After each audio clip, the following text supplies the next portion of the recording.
లక్ష్మీ అష్టోత్తరానికి వ్యాఖ్యానం చెప్పేసి వేలిగిరిగిపోయి వెళ్ళిపోయిన తర్వాత ఆవిడ చిన్నబుచ్చుకునే పనులన్నీ చేస్తే ఏమిటి ఉపయోగం?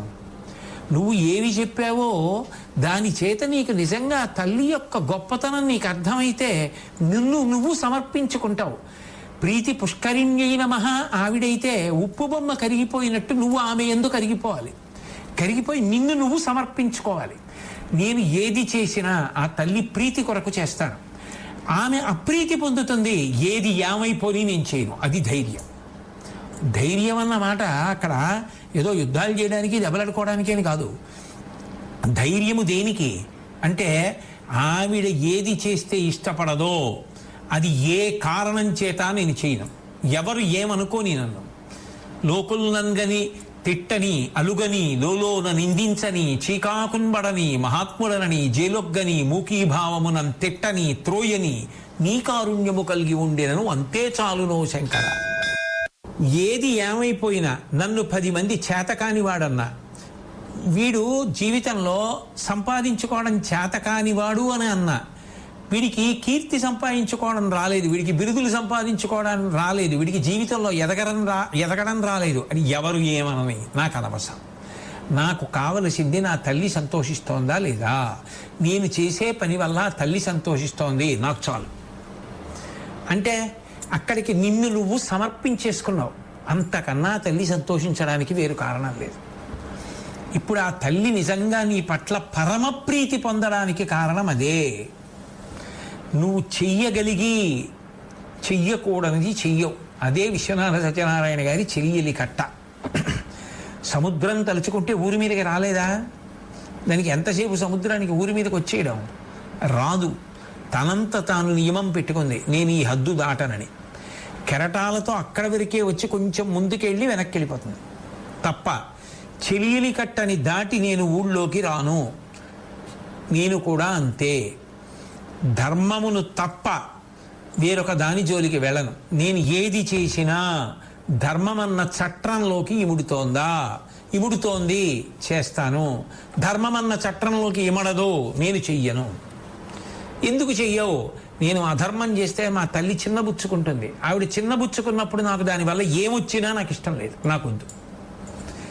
నేను ధర్మం అన్న చట్టంలో ఇవిడినిది చేస్తాను, దానివల్ల నాకు ఏమొచ్చినా నా తల్లి సంతోషిస్తుంది, నాకు చాలు. అప్పుడు నిన్ను నువ్వు సమర్పించుకున్నావని గుర్తు. నిన్ను నువ్వు సమర్పించుకున్నావంటే ధర్మము చేత సమర్పించుకోవాలి. ఆవిడ ఉన్నది అన్న నమ్మకం చేత సమర్పించుకోవాలి. ఇంత చేస్తున్న తల్లి ఆవిడ సంతోషపడేలాని బతకకపోతే నా బ్రతుకు అర్థమే ఉంది. ఆ పూనిక లోపల ఉండి ఆచరణాత్మకమైతే, అది కూడా తల్లి అనుగ్రహం ఉంటే కదూ అవ్వాలి. అటువంటి అనుగ్రహంతో అలా బ్రతకగలిగితే ఆ బ్రతుకు అది సమర్పణ భావంతో బ్రతికిన బ్రతుకు. కానీ నిజానికి నామం అటువైపు నుంచి ఉంటుంది, ఫలితం ఇటువైపు నుంచి ఉంటుంది. అందుకే ప్రీతి పుష్కరిణ్యై నమః, ఆ తల్లియే శాంతాయై నమః. త్యాగరాజస్వామి శాంతము లేక సౌఖ్యము లేదు సారసదల నయన అంటారు. శాంతమనేటటువంటిది అత్యంత ప్రధానమైనటువంటి రసం.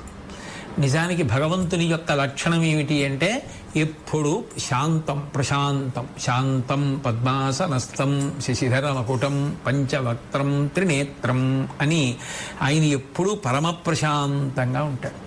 శాంతము అన్నది ఎప్పుడు తెలుస్తుంది? శాంతముగా నేనున్నాను అని నాకు నేనుగా ఎప్పుడు గ్రహించగలుగుతాను. మీరు ఏ పూజ చేయండి, ఏ యజ్ఞం చేయండి, ఏ యాగం చేయండి, ఏ ప్రార్థన చెయ్యండి, చిట్ట చివరికి భగవంతుడిని అడిగేది ఒకటే, ఓం శాంతి శాంతి శాంతి. నేను ప్రశాంతంగా ఉండాలి, నా వలన అందరూ ప్రశాంతంగా ఉండాలి, నా వలన ఎవరి శాంతి పాడవకూడదు. ఒకవేళ ఏ కారణం చేతనైనా నా వలన ఇతరులకు అశాంతి ఏర్పడితే ఉత్తర క్షణం నేను క్షంతవ్యుడను. ఆ భావన నీ యందు రూఢమైపోయి బ్రతకగలిగితే శాంతి. శాంతి అన్న భావన దేని చేత తెలుస్తుంది? అసలు ఎప్పుడు ఏర్పడుతుంది ఆ శాంతి అని అడిగారు. దానికి నిర్వచనం చేస్తూ అన్నారు, విషయ సుఖేష్వసంగతాయ శాంతః. విషయ సుఖములయందు సంగము లేని స్థితి ఎప్పుడు ఏర్పడుతుందో అది శాంతి. ఎందుకని? విషయ అన్న దాంట్లోనే విషం ఉంది. అసలు విషయ సుఖములు అంటే ఇంద్రియముల ద్వారా నువ్వు ఏ సుఖాలను అనుభవిస్తున్నావో ఆ సుఖముల యందు అనురక్తి పోయి అవి ఏం సుఖం లేదు అన్న స్థితి ఏర్పడి అప్పుడు కామము లేదు, క్రోధము లేదు, రెండూ లేవు. కామక్రోధములు లేకుండా ఉన్న స్థితి ఏదో అది శాంత స్థితి. బాగా అర్థమయ్యేటట్టు చెప్పాలి అంటే ఒక కొలనుంది, ఆ కొలను ఒడ్డున ఒక చెట్టు ఒకటి ఉంది. ఇప్పుడు ఆ కొలను దగ్గరికి ఒక వ్యక్తి వెళ్ళి ఇలా లోపలికి చూశాడు. అద్దమేమో అన్నట్టుగా ఉంది, ఎక్కడ చిన్న తరంగం కూడా లేదు.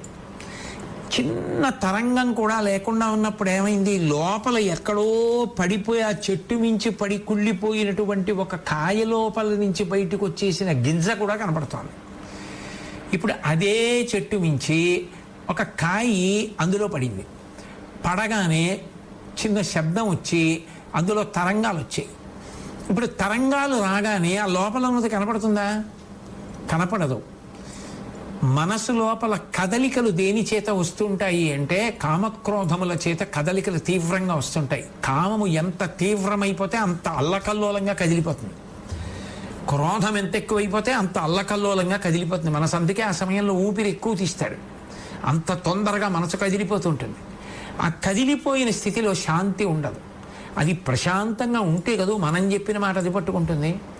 భగవదారాధన యందు నేను చెప్పింది భగవంతుడిని చూడాలి. హస్తయోహ అర్ఘ్యం అంటే ఆయన చేతిని మానసికంగా చూడాలా?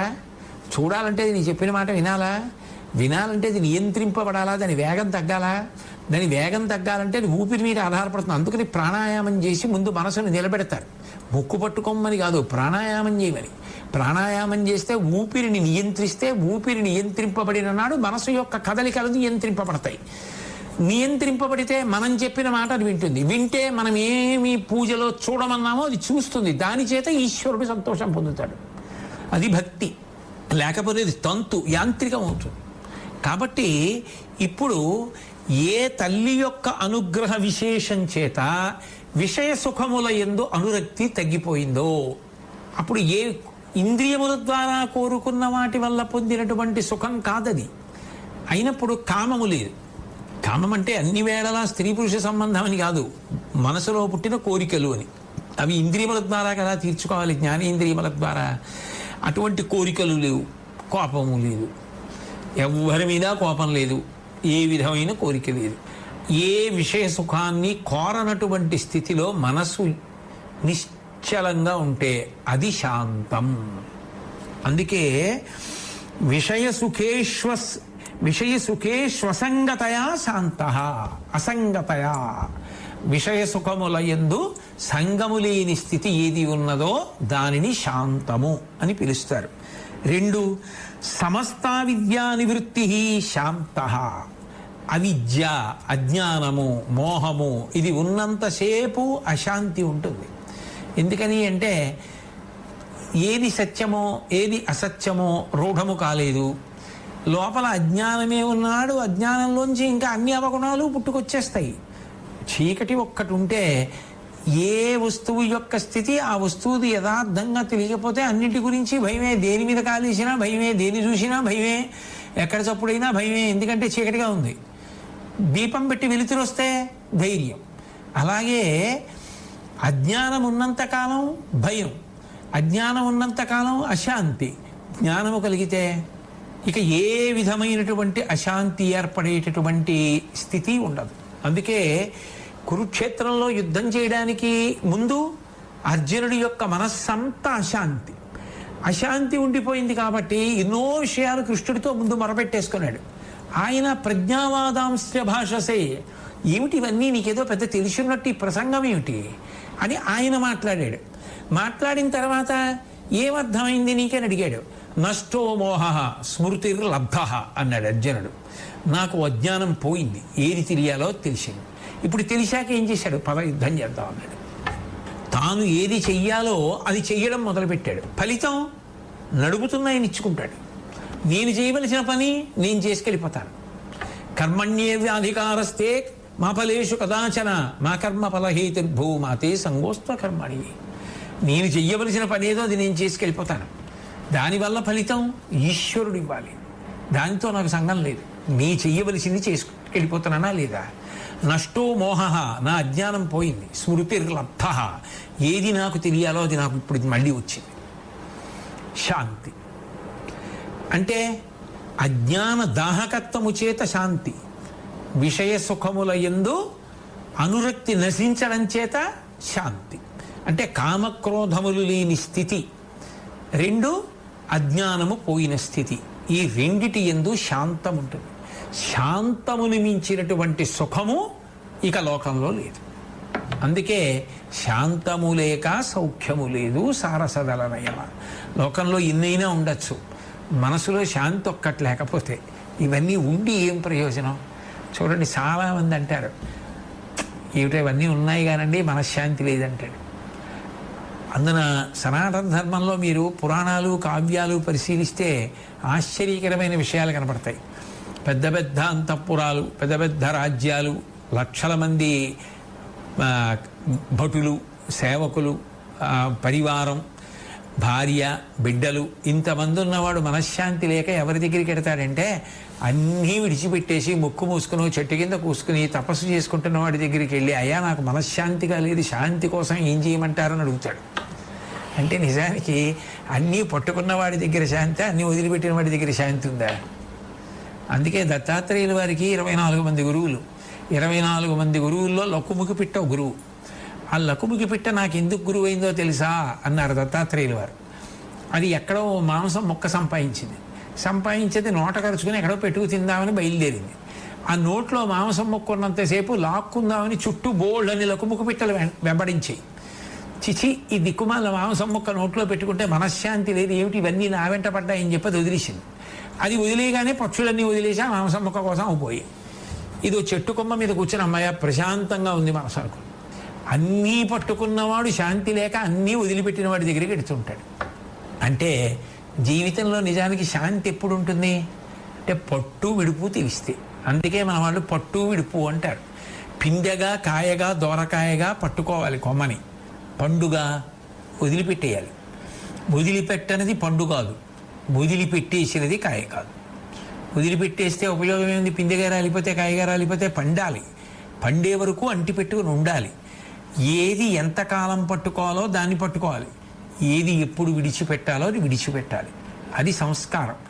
దేవాలయం వరకు చెప్పులు వేసుకుని వెళ్ళావు, కానీ అయ్యో పాపం ఇంటి నుంచి తీసుకొచ్చాయి, అదంతా ముళ్ళున్నాయి, అయినా గుచ్చుకోకుండా నన్ను తీసుకొచ్చాయి, ఈ చెప్పుల నేను వీధిలో వదిలిపెట్టి వెళ్ళడం ఏమిటి, వాటికి మాత్రం ఈశ్వర దర్శనం కలగదా అని లోపలికి పట్టుకెడతాను అనకూడదు. బయట వదిలిపెట్టి కాళ్ళు కడుక్కుని లోపలికి వెళ్ళాలి. ఏది ఎక్కడ వరకో అక్కడ వరకు, ఏది ఎంతవరకు పట్టుకోవాలో అంతవరకు పట్టుకోవాలి, ఏది ఎప్పుడు వదిలిపెట్టేయాలో అప్పుడు వదిలిపెట్టాలి. నేను పట్టుకోవడమే వచ్చు కానీ వదిలిపెట్టడం రాదన్నా, నాకు వదిలిపెట్టేయడమే వచ్చు కానీ పట్టుకోవడం రాదన్నా వాడు పడ్డడం. ఎంతకాలం పట్టుకోవాలో అంతకాలమే పట్టుకుని ఎప్పుడు వదిలిపెట్టేయాలో అప్పుడు వదిలిపెట్టేసిన వాడెవడో వాడు పడ్డుతాడు. జీవితమే పట్టు విడుపు. అందుకే అంటారు వాడు మూర్ఖుడండి, వాడికి జీవితంలో పట్టు విడుపు రాలేదు అందుకే అలా అయిపోయాడంటారు.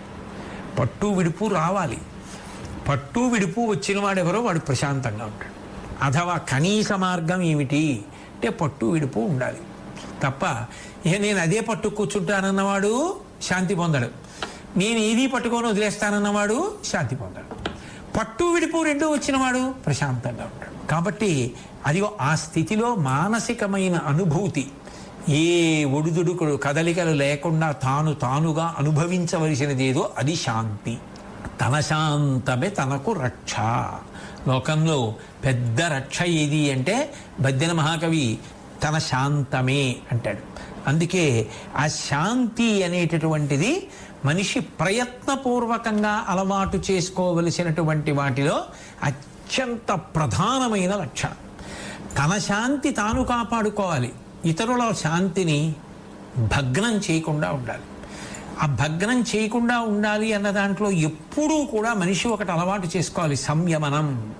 తాను ఇతరులలోకి పరకాయ ప్రవేశం చేయడం అలవాటు చేసుకోవాలి. ఆయనకి ఇష్టమైంది చేసుకుంటున్నాడు. నాకు ఇష్టమైన సిద్ధాంతం ఒకటి ఉంది, నేను ప్రచారం చేశాను. ఆయనకి ఇష్టమైన సిద్ధాంతం ఒకటి ఉంది, ఆయన ప్రచారం చేశారు. అంతే తప్ప ఆయన అలా చేయడం ఏమిటి, నేను నాలుగు పీక్కుంటాను అని అనకూడదు. ఆయన అలా నమ్మారు, ఆయన దాన్ని అలా మాట్లాడారు. నేను ఇలా నమ్మాను, నేను ఇలా మాట్లాడాను. అయితే నేను మాట్లాడినా శాస్త్ర పరిధిలో ఉండాలి, ఆయన మాట్లాడినా శాస్త్ర పరిధిలో ఉండాలి. ఆ పరిధి దాటి మాట్లాడకూడదు. నేను ఒక్కడిని ప్రశాంతంగా ఉండడం కాదు, అందరూ ప్రశాంతంగా ఉండడానికి నా ప్రశాంతత దోహదం చేయాలి. అంతేకాని అంతమంది పాడైపోతే నాకు ప్రశాంతంగా ఉంటుందండి అంటే అదో అర్థం లేని స్థితి. అలా ఉండకూడదు.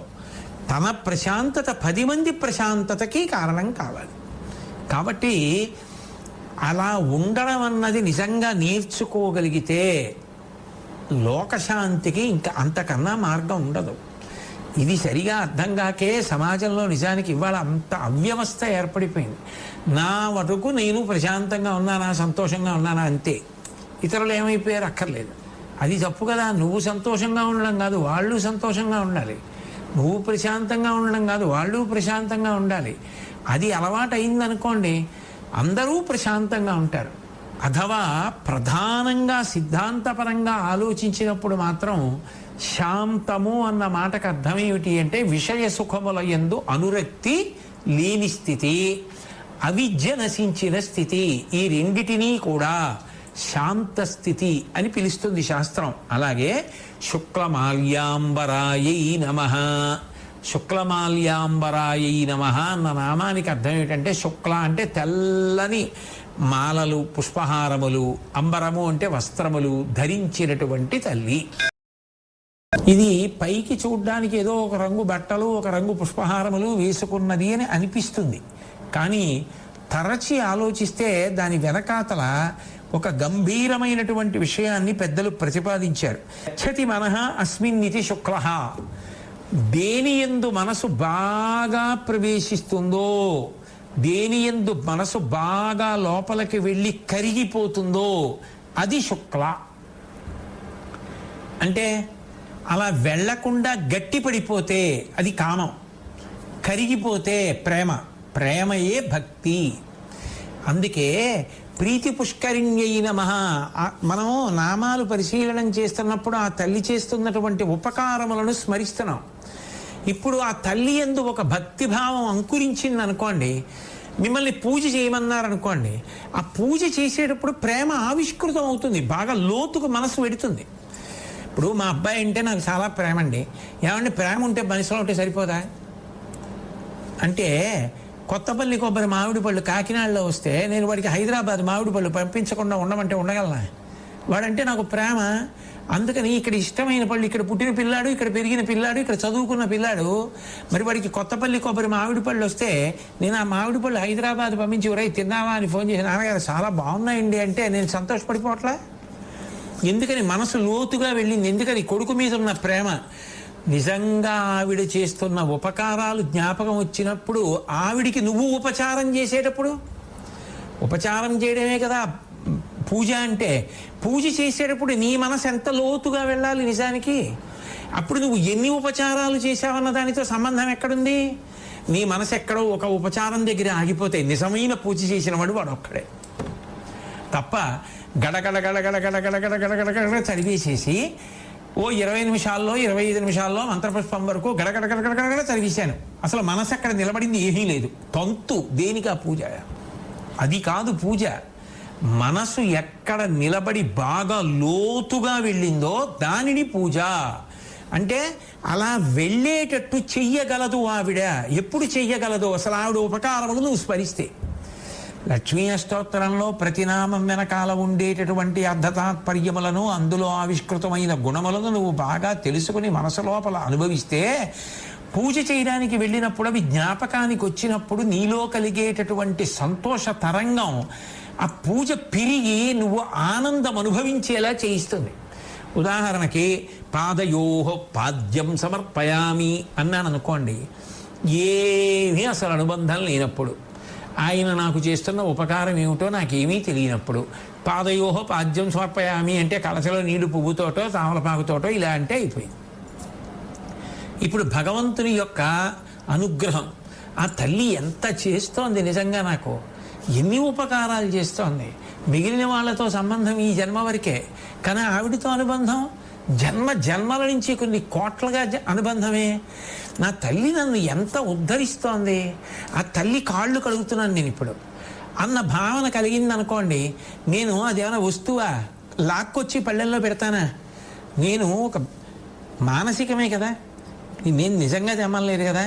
ఓ బంగారు పళ్ళెం భార్య తీసుకొచ్చి అందులో మల్లెపూలు, జాజిపూలు, సింహాచల సంపంగి పూలు పరిచి మీ చేతికి ఇస్తే ఆ పళ్ళెం తీసుకెళ్ళి అక్కడ పెట్టి, అమ్మా నీ పాదములు పెట్టమ్మా అంటే ఆ తల్లి ప్రీతితో ఆ కట్టుకున్న చీర అంచులు తడవకుండా కొద్దిగా పైకెత్తి 2 పాదములు ఆ పువ్వుల్లో పెట్టిందనుకోండి, ఆ పారాణి పెట్టబడినటువంటి ఆ శ్రీపాదములు ఆ మంజీరములతో ఉన్న పాదముల వంక చూసి నేను వెంటనే నీళ్లు పోసి కడగలనా? శంకరాచార్యులు వారు శివానంద లహరిలో అంటారు, కదా వా త్వాం దృష్ట్వా గిరిశతవ భవ్యాంఘ్రియుగళం గృహీత్వా హస్తాభ్యాం శిరసి నయనే వక్షసి వహన్ సమాశ్లిష్యాగ్రాయ స్ఫుట జలజగంధాన్ పరిమళాన్ అలభ్యాం బ్రహ్మాద్యై ముదమనుభవిష్యామి హృదయే అంటారు.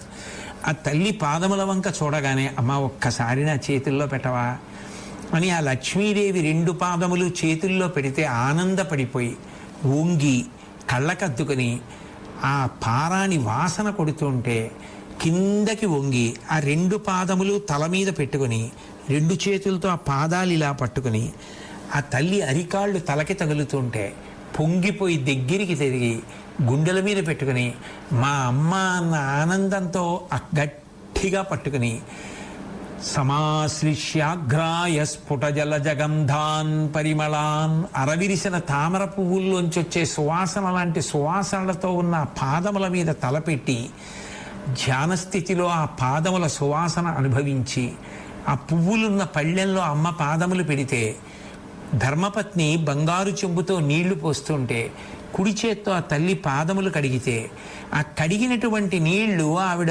పాదములకున్న పసుపు పారాణి అన్నీ కరిగి పసుపు ఎరుపు రంగులో ఆ నీళ్లు నిలబడితే మధ్యలో ఆ తల్లి పాదములు ఉంటే ఎడం చేత్తో నేను ముట్టుకోవడం కాకుండా ధర్మపత్ని కుడి చేత్తో ఉద్ధరిణితో తీసి నా కుడి చేతిలో వేస్తోందనుకోండి, సువాసనలు వెదజల్లుతున్నటువంటి ఆ తల్లి పాదములు కడిగినటువంటి నీళ్లు నేను లోపలికి పుచ్చుకోవాలి అంటే ఎన్ని జన్మల అదృష్టం ఉండాలి.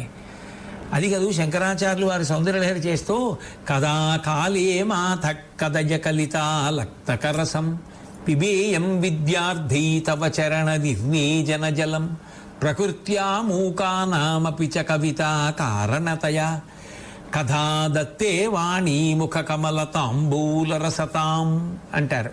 ఆ ఎర్రటి నీళ్లు ఉద్ధరిణితో తీసిన భార్య చేతిలో వేస్తే ఆ కుడి చేతిలో వేసినటువంటి తీర్థాన్ని లోపలికి పుచ్చుకొని అమ్మా నేను విద్యార్థిని ఎన్నాళ్ళకమ్మా నీ పాదోదకం పుచ్చుకోగలిగాను అని ఆ పాదోదకం పుచ్చుకొని ధర్మపత్నికి కూడా ఇచ్చి మెల్లగా పళ్ళెం తీస్తే ఆ తల్లి పాదములు తీసుకుని ఒక చక్కటి పాదపీఠం మీద పెట్టుకుంటే నా ఉత్తరయం తీసి అమ్మవారి పాదాలు తుడిచి కళ్ళకద్దుకొని తల మీద పెట్టుకుని నేను మురిసిపోతే ఇది చెప్పడానికే ఇంత సమయం పడితే నిజంగా అనుభవించి చెయ్యగలిగితే పాదయోహో పాద్యం సమర్పయామి ఒక్కటి సరిపోలా?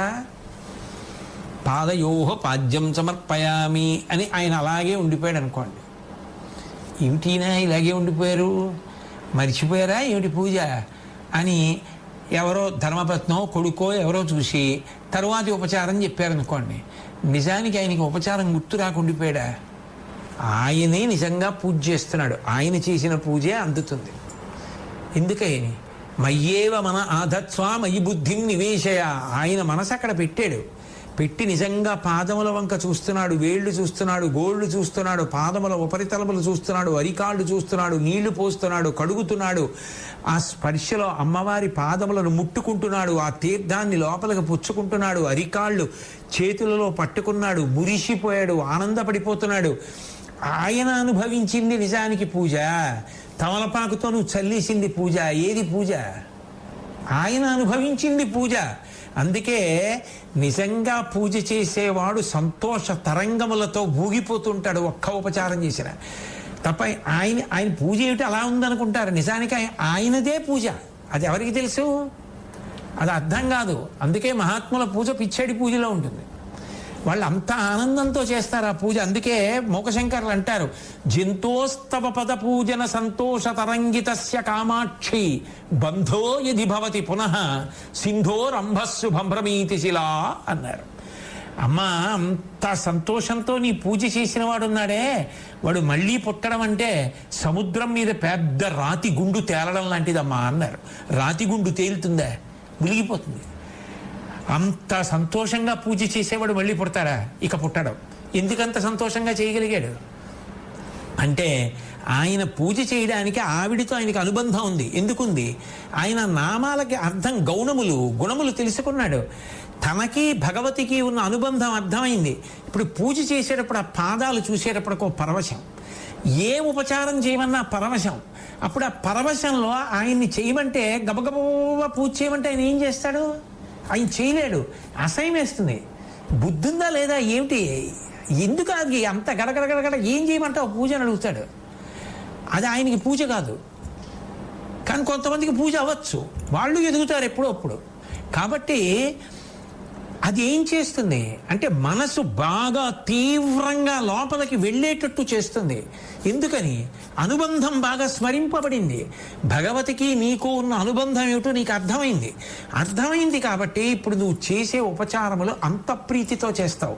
నీ నడవడి అలా మారుతుంది, ప్రవర్తన అలా ఉంటుంది. అది ఎందుకని? ఎవరి కోసమో కాదు, ఆవిడ కోసం, బయట వాళ్ళ కోసం కాదు, ఆయన కోసం. ఆయన సంతోషించాలి, ఆ తల్లి సంతోషించాలి అంతే. ఎవరో తనని పొగుడుతారని కాదు, ఎవరో తనకేదో బిరుదులిస్తారని కాదు, ఎవరో సత్కారాలు చెయ్యాలని కాదు.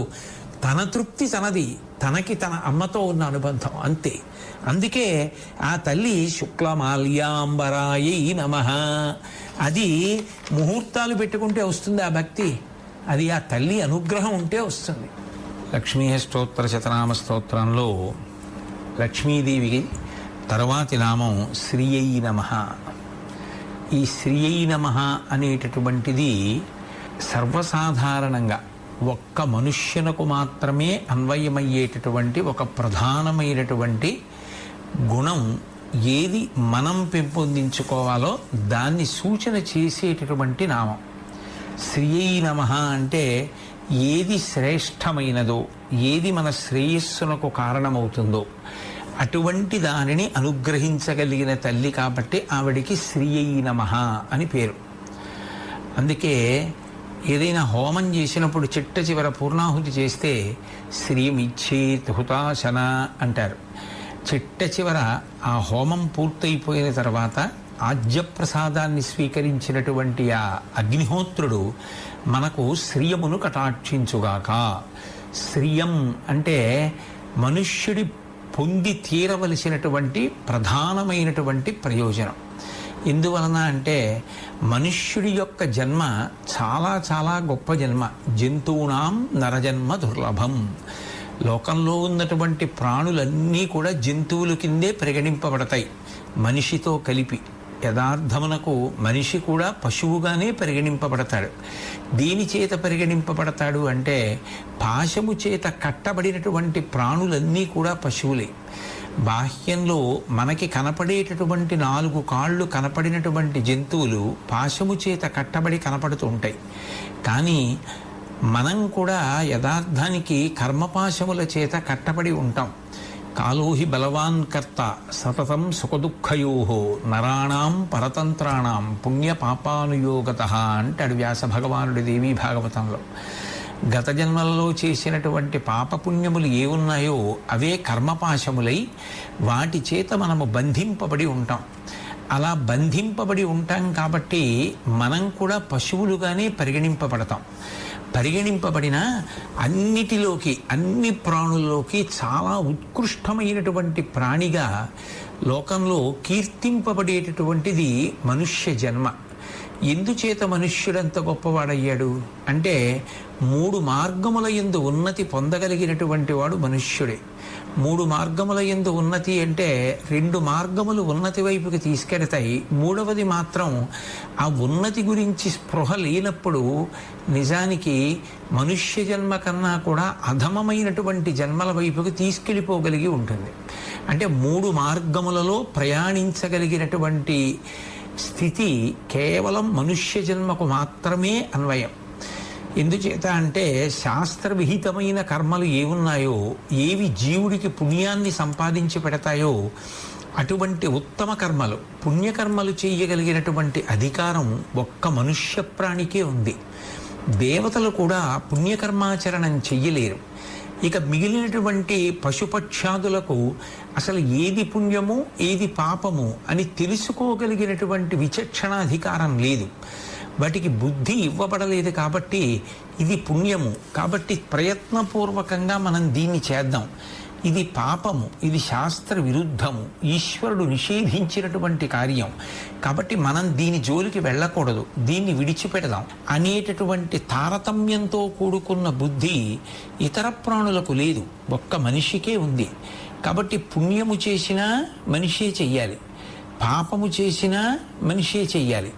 ఇప్పుడు అనేకమైన పుణ్యములు చేసి కురుపుణ్య మహోరాత్రం అన్నట్టుగా అవకాశం కలిగినప్పుడల్లా పుణ్యకార్యాచరణ చేయడం చాలా చాలా మంచి పని. కానీ ఆ పుణ్యకర్మలు చేసి ఈ పుణ్యకర్మల వలన నాకు తిరిగి సుఖము కావాలి అని కోరుకుంటే భగవంతుడికి ఆ విషయంలో ఏ విధమైనటువంటి తిరస్కార బుద్ధి ఉండదు.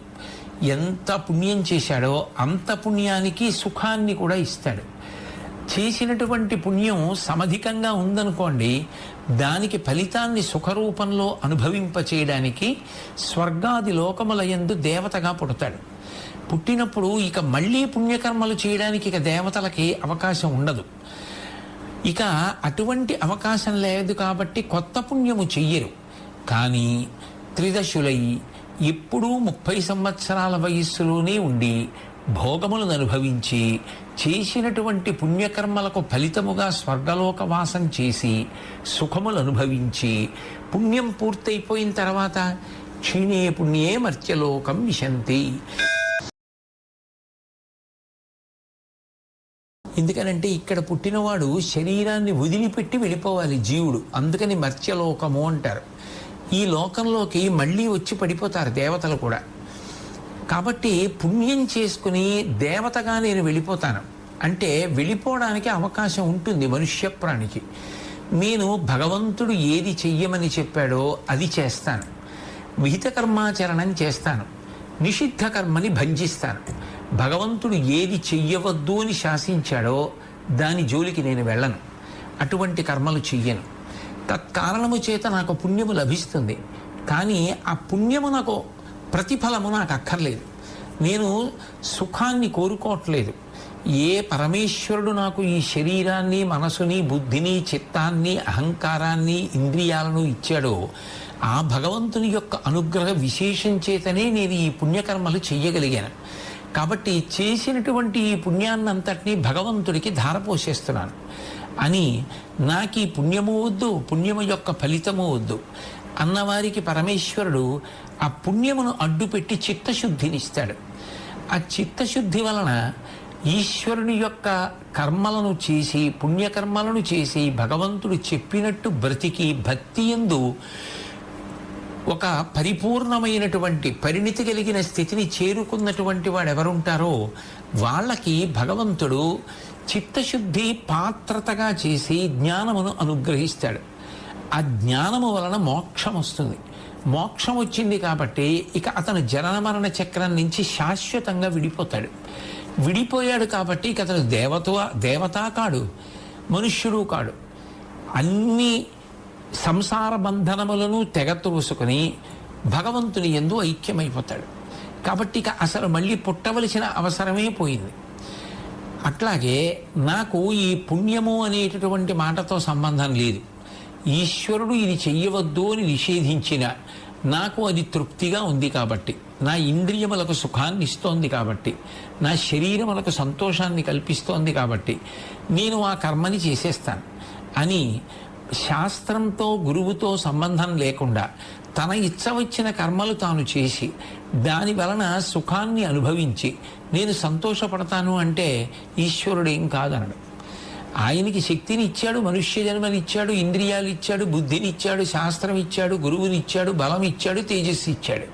ఇప్పుడు దాన్ని సద్వినియోగం మనిషి చేసుకోకపోతే కేవలము శాస్త్ర విరుద్ధమైన కర్మల యందు అనురక్తి పొంది భక్తి శ్రద్ధ అన్న 2 మాటలను విడిచిపెట్టి ప్రవర్తించి కేవల సుఖములకు మాత్రమే అలవాటు పడి జీవితాన్ని పూర్తి చేసుకున్నాడు కనుక చేసినవన్నీ నిషిద్ధ కర్మలు అవుతాయి. కాబట్టి నిషిద్ధ కర్మలు పాపమునకు కారణం కాబట్టి పాపమునకు ఫలితముగా దుఃఖమును అనుభవించవలసి ఉంటుంది. కాబట్టి దుఃఖము ఎక్కువగా అనుభవించేటటువంటి ప్రాణులు తిరియక్కులు కనుక భూమికి అడ్డంగా వెన్నుపాము ఉండేటటువంటి ప్రాణిగా మళ్ళీ కొన్ని కోట్ల జన్మల కిందకి వెళ్ళిపోతాడు.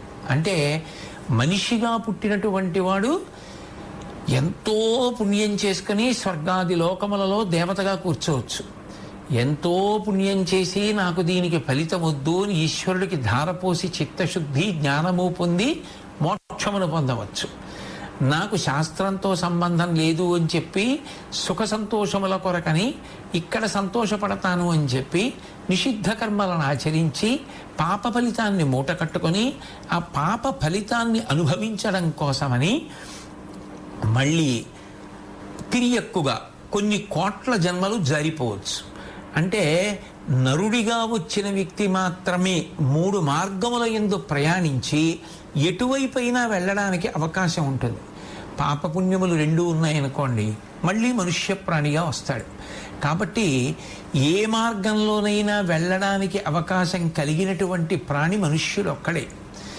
ఇటువంటి మనుష్య ప్రాణి శ్రేష్టమైనదేదో దానిని అనుష్ఠిస్తూ ఉండాలి. ఆ శ్రేష్టమైనది అనుష్ఠించాలి అంటే లోకంలో అనుష్ఠించడానికి అత్యంత శ్రేష్టమైనది ఏది? ధర్మము. ఆ ధర్మమును ఆచరిస్తే మనిషి శ్రియం పొందుతాడు, శ్రేయస్సును పొందుతాడు. అంటే ఇహలోకమునందు కీర్తి ఉంటుంది, ఇహలోకమునందు సుఖ సంతోషములను అనుభవిస్తాడు. దానితో పాటుగా జీవుడికి పుణ్యాన్ని సముపార్జన చేసుకొని ఉత్తరోత్తర జన్మల యందు ఉన్నతినైనా పొందుతాడు.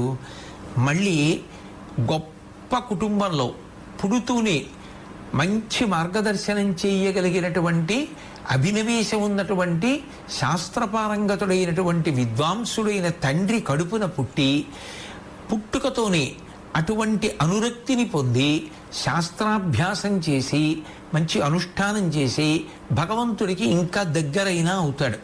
కాబట్టి ఇప్పుడు శ్రేష్టమైనది ఆచరించవలసినది ఏది అంటే ధర్మమే. ఆ ధర్మము 10 రకములైనటువంటి గుణముల చేత ప్రకాశిస్తూ ఉంటుంది. అవే ధృతి, క్షమా, దమోస్తేయం, శౌచమింద్రియ నిగ్రహ, ధీర్విద్యా, సత్యమక్రోధో, దశకం ధర్మలక్షణం. ఈ 10 గుణములను కలిగి ఉన్నదేదో దానిని ధర్మము అని పిలుస్తారు. ఈ ధర్మాన్ని అనుష్ఠించినటువంటి వాళ్ళు ఉన్నతగతులు పొందుతారు, శ్రేయస్సుని పొందుతారు. అందులో మొదటిది ధృతి. ధృతి అంటే ధైర్యము. దేనికి ధైర్యం అంటే, ధైర్యము దేనికోసం ఉండాలి అంటే ఎంత ప్రయోజనకరంగా అనిపించినా, అప్పటికి ఎంత సంతోషకరంగా ఉన్నా, ఎంత సుఖాన్నిచ్చేదిగా ఉన్నా, మనసుని ఎంత రంజింపచేసేదిగా ఉన్నా, ఇది నా జీవుడికి శ్రేయస్సుని కల్పించదు కనుక, ఉన్నత పదం వైపుకి నడిపించనివ్వదు కనుక, నన్ను పట్టి కిందకి లాగేస్తుంది కనుక నాకు ఇది వద్దు, నేను దీని జోలికి వెళ్ళను, దీనిని నేను ఆచరించను అని ఎవడు భంజించి ముందుకు వెళ్ళిపోగలడో, నిషిద్ధ కర్మ జోలికి వెళ్లకుండా నిలదొక్కుకోవడానికి కావలసినది ధైర్యము. అందుకు కౌసల్య అంటుంది ధర్మాచరణంలో కావలసింది ఆ ధైర్యం. అందుకే రామచంద్రమూర్తి అరణ్యవాసానికి బయలుదేరినప్పుడు ఆశీర్వచనం చేస్తూ యం పాలయసి ధర్మం త్వం ధృత్యాచ నియమేన చ సవై రాఘవశార్దూల ధర్మస్త్వామభిరక్షతు అంటుంది. నువ్వు ఇంతకాలం ధైర్యంతో ఏ ధర్మాన్ని అనుష్ఠించావో, పట్టుదలతో ఏ ధర్మాన్ని అనుష్ఠించావో ఆ ధర్మమునే నీవు అనుష్ఠించదవుగాక అంటుంది. అంటే అటువంటి ధృతి ధర్మమునందు ప్రధానమైనటువంటి లక్షణం. అది లేకుండా ధర్మాచరణం ఏం చేస్తాడు? ఇంకా గాలివాలులో ఎప్పటికీ ఏది సుఖం అనిపిస్తే అటువైపుకి ఒరిగిపోగలిగిన వాడు ధర్మాచరణం చెయ్యలేడు. కాబట్టి ధృతి ఉండాలి, క్షమా, ఓర్పు ఉండాలి.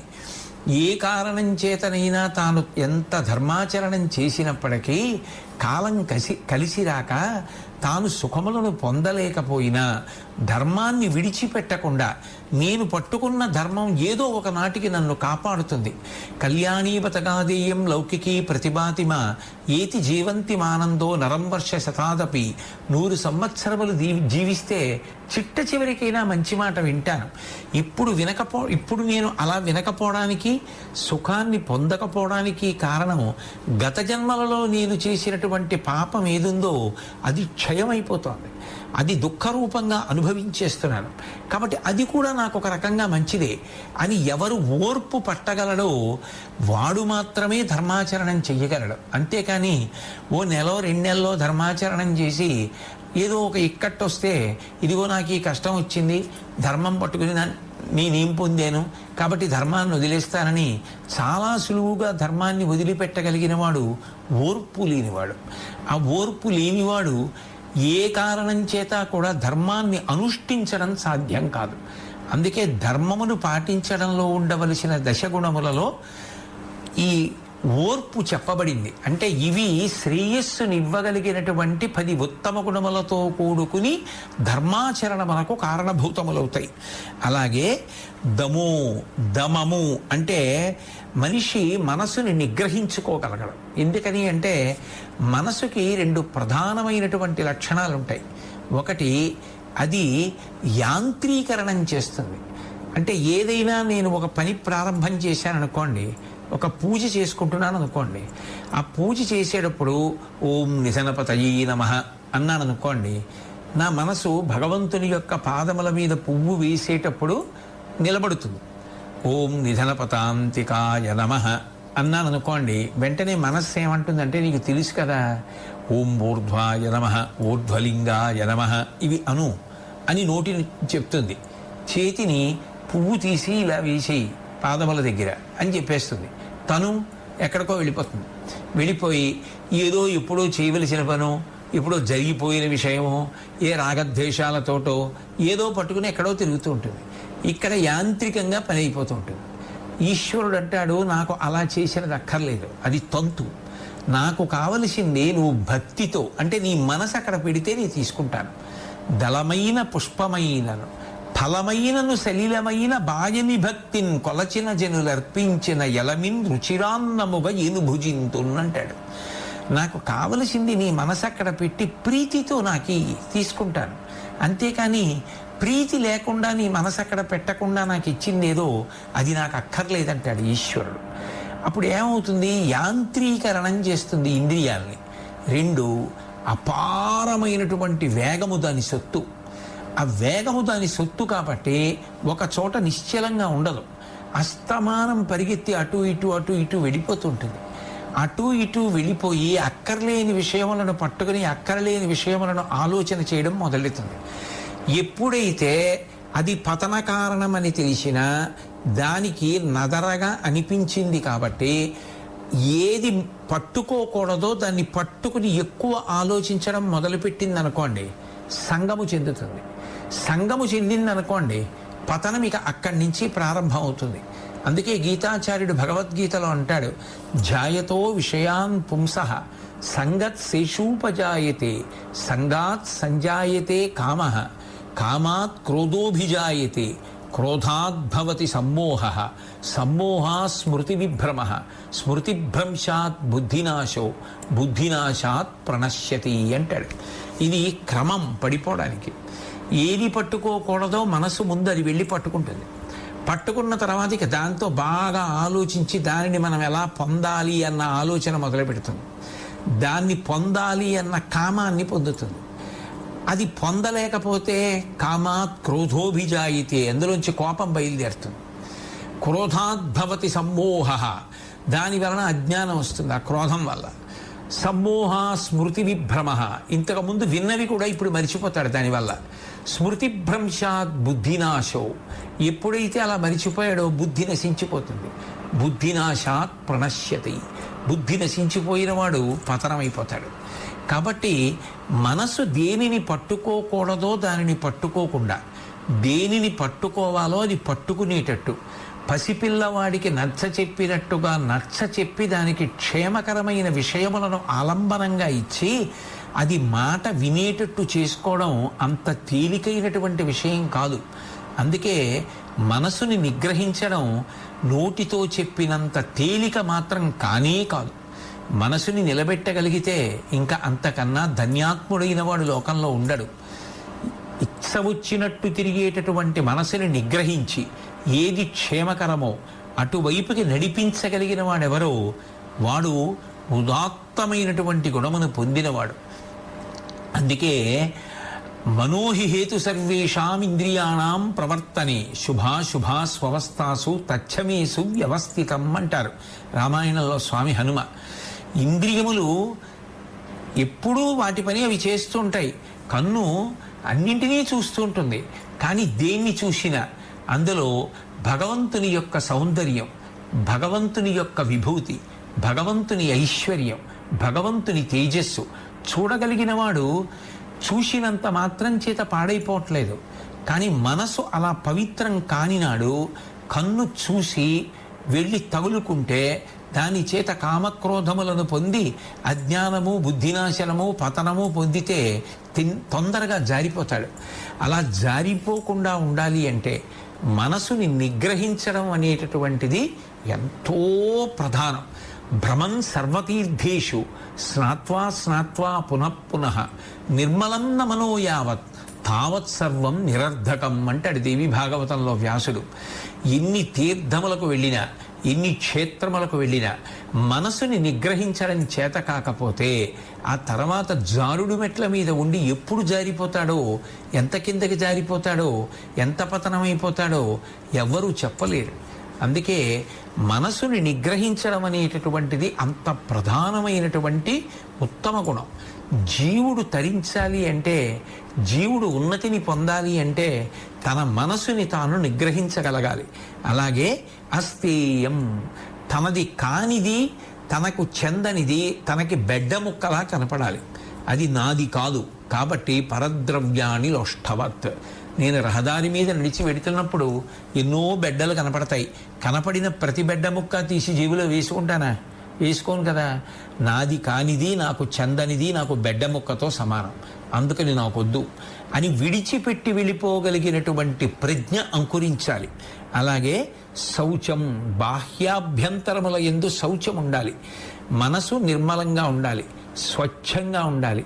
ఎప్పుడు మంచి విషయములను దానికి ఆలంబనంగా ఇవ్వాలి. చిన్నపిల్లలు చూడండి, ఏదో ఒక వస్తువు తల్లి చేతికి ఇవ్వకపోతే ప్రమాదకరమైన వాటిని పట్టుకుంటారు వెళ్ళి. ఏ పదునైన కత్తో, కత్తిపీటో, కత్తెరో ఇటువంటివి పట్టుకుంటారు. అందుకని అమ్మ అటువంటివి వాడి చేతికి అందకుండా దూరంగా ఉంచి వాడు ఏం పట్టుకుని ఆడుకుంటే వాడికి ప్రమాదం కలగదో అటువంటి క్షేమకరమైనటువంటి వస్తువు వాడి చేతికి ఇస్తుంది. ఏదో దోసకాయ ఇస్తుంది, ఓ వంకాయ ఇస్తుంది, ఓ కాగితం ఇస్తుంది, ఇటువంటి వాటితో ఆడుకోమంటుంది. దాని వలన పిల్లవాడికి ఏ విధమైన ప్రమాదం కలగదు. సాధకుడు ప్రయత్నపూర్వకంగా మనసుకి మంచి విషయాలు ఆలంబనంగా ఇవ్వాలి. ఇస్తే అది దాన్ని పట్టుకుని దాని గురించి ఆలోచించడం మొదలు పెడుతుంది. సర్వం శ్రీ ఉమామహేశ్వర పరబ్రహ్మార్పణమస్తు.